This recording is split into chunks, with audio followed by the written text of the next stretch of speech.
శరీర సమతా స్థితికి సహాయపడే సూక్ష్మ పోషకాల్లో విటమిన్లు, యాంటీ ఆక్సిడెంట్స్ అనేవి.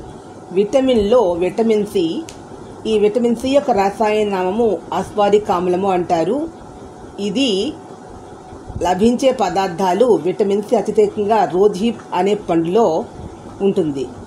దీనిని యాంటీ హిస్టమైన్ కారకం అంటారు.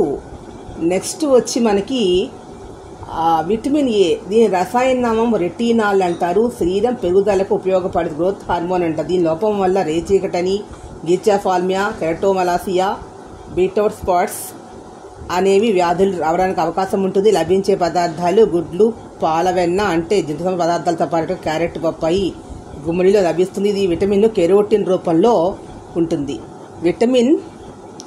ఇకపోతే విటమిన్ డి. దీనికి రసాయన నామము కాల్సిఫెరాల్ అంటారు. ఇది మనకి లభించే పదార్థాలు కాలేయపు నూనె, కాడ్చేప నూనె లాంటి పదార్థాలు లభిస్తుంది. ఈ విటమిన్లో సూర్యరశ్మి ద్వారా లభించేటటువంటి విటమిన్. దీని లోపం వల్ల చిన్నారుల్లో రికెట్స్ వ్యాధి అనేది, పెద్దవాళ్ళు ఆస్టియోమలేషియా అనేది వచ్చే అవకాశం అనేది ఉంది. విటమిన్ ఈ అనేది తీసుకునే రసాయన నామము టోకోఫెరాల్. బీజ ముస్కల్ అండాశయాలు సక్రమంగా పనిచేయడానికి విటమిన్ అవసరం ఉంటుంది.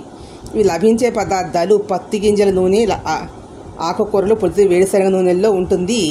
అయితే ఇక్కడ ఈ విటమిన్ లోపం వల్ల మగవాళ్ళ వంధ్యత, స్త్రీల గర్భస్రావం అనేది జరిగేదానికి అవకాశం అనేది ఉంది. విటమిన్ కే రసాయన నామము ఫిలోకోన్.